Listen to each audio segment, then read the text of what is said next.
In this short video, I will show how to deploy Rancher on NetApp HCI using the manual approach. It is not recommended, but it is of interest to those who want to deep dive. So first, we would take a clone or make a clone of Easy Rancher.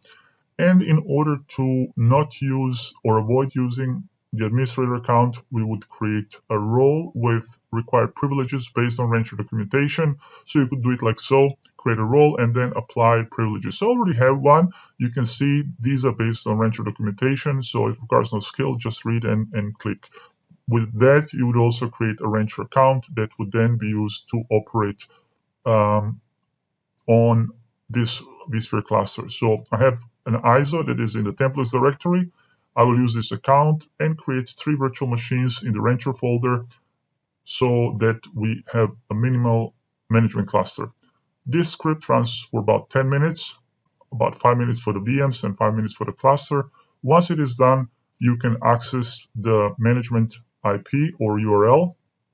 And then if you have not specified password, you will have to create one. If you have, you would just use that password to log in.